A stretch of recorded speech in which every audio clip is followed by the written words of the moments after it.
ওকে, so এই পার্টে হচ্ছে ভেক্টর গুণন সম্পর্কে জানবো। ভেক্টর গুণন মূলত হচ্ছে ভেক্টর কিভাবে হচ্ছে গুণ করা হয়। ভেক্টর গুণন না, টপিকটা হচ্ছে যে ভেক্টরের গুণ কিভাবে হচ্ছে করা হয়। সো ভেক্টর গুণন মূলত হচ্ছে দুই প্রকার। ভেক্টর গুণন সেটা হচ্ছে আমরা জানি যে, সিম্পল যদি বলি, একটা হচ্ছে স্কেলার গুণন আর একটা হচ্ছে আমার ভেক্টর গুণন। মানে গুণন পদ্ধতি আর কি, ভেক্টরের গুণন পদ্ধতি হচ্ছে দুইটা, একটা হচ্ছে স্কেলার গুণন আর একটা হচ্ছে ভেক্টর গুণন। ওকে, সো স্কেলার গুণনের আরেকটা হচ্ছে আমরা যেটাকে বলি যে সবচেয়ে বেশি ফেমাস, যেটা হচ্ছে ডট গুণন বলে আমরা এটাকে, আর এটাকে আমরা বলি হচ্ছে ক্রস গুণন। আমরা এটাকে ক্রস গুণন বলি। সো আমরা যখন একক ভেক্টর পড়ছি, সে একক ভেক্টরে আমরা জানতাম যে কোনো কিছুর একটা একক vector A cap is equal two সেই ভেক্টরকে তার মান দ্বারা ভাগ। ওকে, সো এটা ছিল আমার একক ভেক্টরের শর্ত।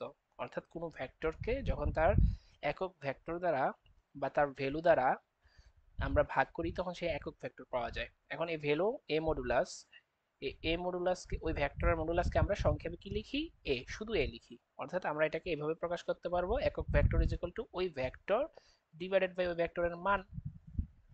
এখন আসি, এখন আমি যদি সমীকরণ থেকে এটাকে এই পাশে নিয়ে যাই, কি হবে, গুণ। তাহলে আমি সে ভেক্টর ইজ ইকুয়াল টু পাচ্ছি কি, কোনো কিছুর ভেক্টর হবে তার একক ভেক্টর, ওই ভেক্টরের মান ইনটু তার একক ভেক্টর। ওকে, অর্থাৎ ভেক্টর প্রকাশ করতে আমার কি করতে হবে, একটা মান থাকতে হবে, এবং সেই মানের দিক প্রকাশ করতে একক ভেক্টর ইউজ করতে হবে। যেমন ধরো, আমি বললাম একটা ভেক্টর হচ্ছে, ধরো যে সাপোজ পি ভেক্টরে ধরো যে মান থাকতে হবে সাপোজ 3 মান, এবং তার অক্ষ প্রকাশ করার জন্য বা দিক প্রকাশ করার জন্য একটা একক ভেক্টর লাগবে, ধরো যে আই ক্যাপ এক্স সাপোজ। আমরা জানি যে এক্স অক্ষে হচ্ছে একক ভেক্টর আই ক্যাপ প্রকাশ করে, ওয়াই অক্ষে জেড ক্যাপ, জে ক্যাপ, এবং জেড হচ্ছে কে কে। বাট এটা ফিক্স না যে এটাকেই ব্যবহার করতে হবে, বাট ট্র্যাডিশনালি যে আমাদের বইগুলো লিখছে, সেই বইগুলোতে হচ্ছে এই ধরনের পদ্ধতিতে হচ্ছে লিখে যে এক্স অক্ষে আই ক্যাপ, ওয়াই অক্ষে জে এবং জেড অক্ষে কে, অর্ডার ফলো করার জন্য। তো যেটা বলতেছিলাম যে একটা ভেক্টর প্রকাশ করতে হলে সে ভেক্টর মান লাগে এবং তার সাথে তার একক ভেক্টরটা ইউজ করতে হয়। তো এইভাবে হচ্ছে ভেক্টর প্রকাশ করে। এখন আমি এটা হচ্ছে আমার যেহেতু একটা মাত্র আমি ভ্যালু বলছি, তার মানে হচ্ছে এটা কোন মাত্রিক, একটা মাত্রিক, একমাত্রিক ভ্যালু। ওকে, মানে একটা এক্সিস, সিঙ্গেল এক্সিস। আমরা তো এক্সিস বুঝি তাই না, এক্স ওয়াই জেড এক্সিস এগুলা। তো সিঙ্গেল এক্স, হ্যাঁ, সিঙ্গেল এক্সিসের বেলায়। সো এখন আসি, যদি দ্বিমাত্রিক স্থানাঙ্ক ব্যবস্থা হয়, সাপোজ 2D, মানে 2D বলতে দ্বিমাত্রিক স্থানাঙ্ক বলতে আমরা কি বুঝি, দ্বিমাত্রিক ত্রিমাত্রিক স্থানাঙ্ক, অর্থাৎ মাত্র দুইটা মাত্র আমার অক্ষ থাকবে, সেটা হচ্ছে কি, যেমন ধরো যে এক্স অক্ষ, এদিকে আমার এক্স অক্ষ, এদিকে ওয়াই অক্ষ, অর্থাৎ আমার আর কোনো অক্ষ নাই, এক্স এবং ওয়াই, এটাকে বলে দ্বিমাত্রিক বা 2D। সো সেখানে কয়টা ভ্যালু থাকবে, দুইটা ভ্যালু। তো ধর সাপোজ আমি একটা পি ভেক্টর লিখবো, তার একটা এক্স অক্ষে একটা ভ্যালু থাকবে সাপোজ 4, এবং এক্স অক্ষের একক ভেক্টর কি, আই ক্যাপ, প্লাস ধরো যে ওয়াই অক্ষে আমার 2 আছে, 2 এবং তার একক ভেক্টর জে ক্যাপ। সুতরাং এটা দেখে বোঝা যাচ্ছে এটা কি একটা 2D, একটা 2D ভেক্টর, অর্থাৎ তারা দ্বিমাত্রিক স্থানাঙ্ক ব্যবস্থা একটা ভেক্টর। এখন আমি যদি বলি ত্রিমাত্রিক স্থানাঙ্ক ব্যবস্থা একটা ভেক্টর কি হবে, ত্রিমাত্রিক ত্রিমাত্রিক স্থানাঙ্ক ব্যবস্থায় ভেক্টর, অর্থাৎ আমরা যেটাকে বলি 3D, থ্রি ডাইমেনশনাল। সো আমার একটা এক্স অক্ষ থাকবে, একটা ওয়াই অক্ষ থাকবে, এবং আমরা জানি একটা জেড অক্ষ থাকবে, তাই না? তাহলে সেখানের ক্ষেত্রে আমি যদি একটা ভেক্টর পি লিখতে চাই, তার মানে তার এক্স অক্ষে একটা ভ্যালু থাকবে সাপোজ 4i, তার একক ভেক্টর, ওয়াই অক্ষে একটা ভ্যালু থাকবে, তার একক ভেক্টর থাকবে, জেড অক্ষে একটা ভ্যালু থাকবে, ধরো যে 1, 1 তো ধরো যে 4, ওইটাও ধরো যে 4, 4 কে ক্যাপ। সুতরাং এটা হচ্ছে আমার কোন ভেক্টর, একক ভেক্টর, কোন স্থানাঙ্ক ব্যবস্থায়, ত্রিমাত্রিক স্থানাঙ্ক ব্যবস্থায়। সুতরাং আমরা এখন ভেক্টর প্রকাশ করা শিখলাম, এখন আমরা চলে যাব গুণনে। তো আমরা বলতেছিলাম যে কি, যে ভেক্টর গুণন হচ্ছে আমার দুই প্রকার, একটা হচ্ছে স্কেলার গুণন বা ডট গুণন, আর একটা হচ্ছে ভেক্টর গুণন হচ্ছে বা ক্রস গুণন।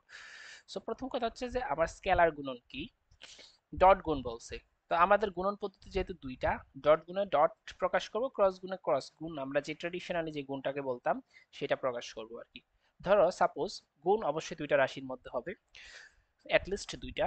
ধরো যে আমার একটা ভেক্টর আছে হচ্ছে এ, একটা এ ভেক্টর, যেটার প্রথম ভ্যালুটা এক্স এর ভ্যালু হচ্ছে x1, তার একক ভেক্টর আই ক্যাপ, y1 তার একক ভেক্টর জে ক্যাপ, এবং আরেকটা কি হবে y1, তারপর হচ্ছে z1 কে ক্যাপ।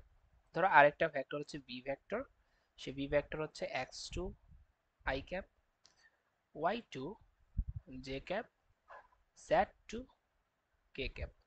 ওকে, তো এখন এই জিনিসটা আমরা দুইটা ভেক্টর আমরা নিলাম, এই দুইটা ভেক্টরের সাহায্যে আজকে আমরা ডট গুণ এবং ক্রস গুণন শিখব।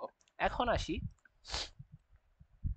ডট গুণের ক্ষেত্রে আমাকে একটা জিনিস বুঝতে হবে যে এ ডট বি করব, এই যে এ ডট বি অর্থাৎ দুইটা ভেক্টরের ডট গুণন করলাম আমি।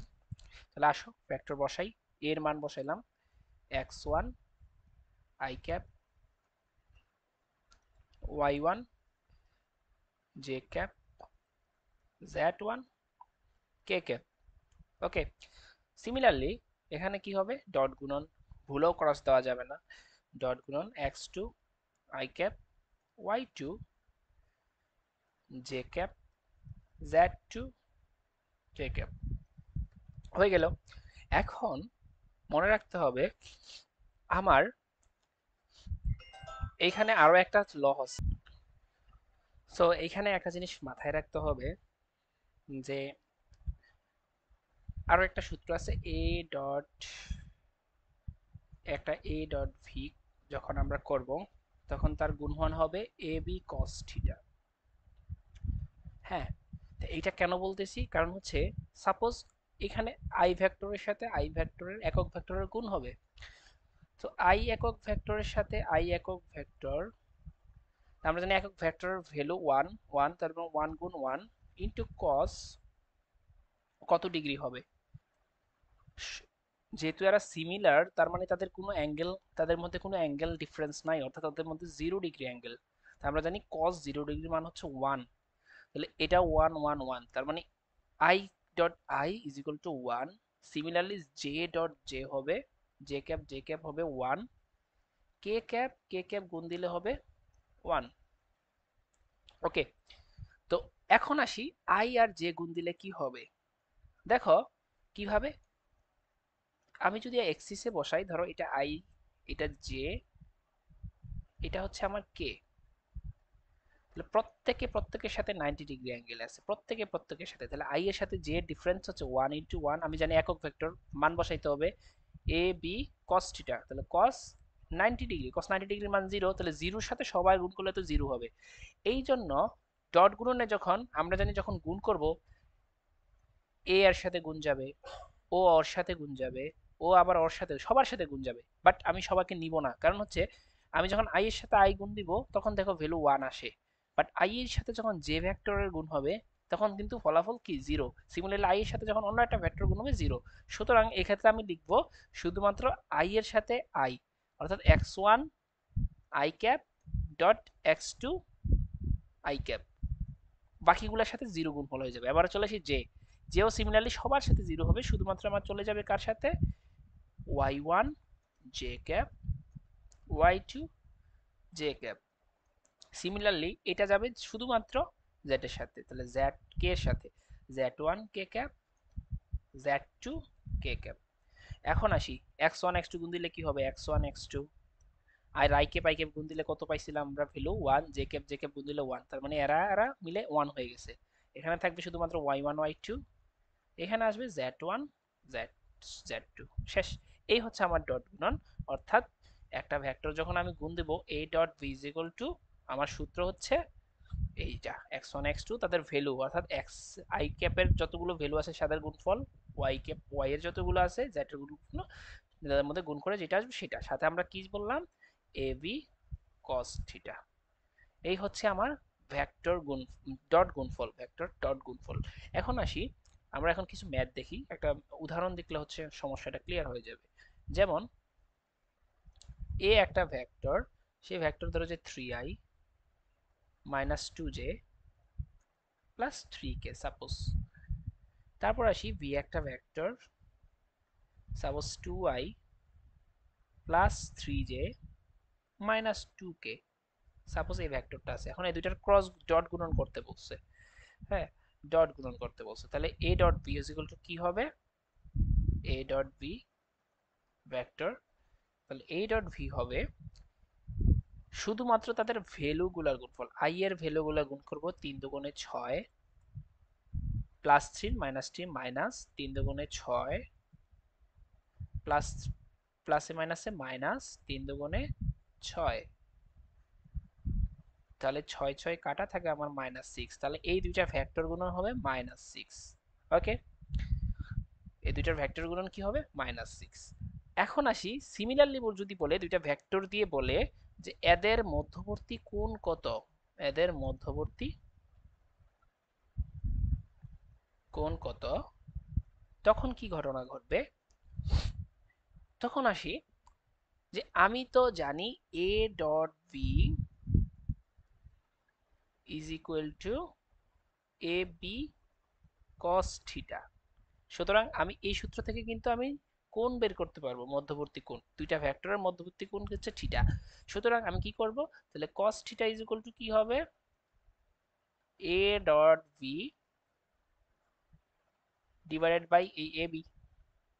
ওকে, তো a ডট বি এর মান কিন্তু আমরা অলরেডি বের করছি -6, আর এ বি এর মান কিভাবে পাবো, আমরা অলরেডি জানি যে কোনো একটা ভেক্টরের ভ্যালু কিভাবে বের করে, তার এক্স এর স্কয়ার, এক্স এর ভ্যালুর স্কয়ার, এক্স এর ভ্যালু 3 স্কয়ার প্লাস ওয়াই এর value square -2 square plus Z এর value square 3 square. Similarly V এর ভ্যালু কত হবে, root over 2 square 3 square plus -2 square, just হচ্ছে ভ্যালুগুলোর গুণফল। এখন আমরা এটা ক্যালকুলেশন করে বের করে নিব। তাহলে এটা আসছে আমার √17 আর এটা আসছে √22। ওকে, তাহলে আমি a এর মান পাইলাম হচ্ছে √22 ইনটু বি এর মান হচ্ছে √17। তাহলে আমার আলটিমেটলি আসতেছে, যদি বসাই ফেলি, -6 ডিভাইডেড বাই হচ্ছে √22 ইনটু √17। হ্যাঁ, আমার আসতেছে -0.31। ওকে, তাহলে আমি এখন কি করব, থিটা ইজ cos থিটা সমান এটা হলে, তাহলে থিটা ইজ ইকুয়াল টু কি হবে, cos ইনভার্স -0.31। তাহলে আমার চলে আসতেছে, দেখি cos ইনভার্স ক্যালকুলেটরে বসে -0.31, 108.06 ডিগ্রি।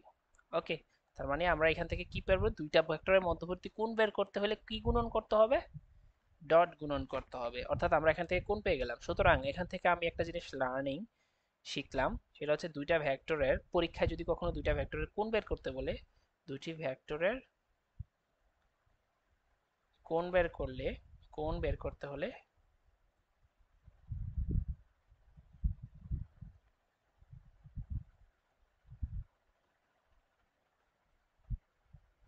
অবশ্যই কি গুণ করব, ডট গুণন করব।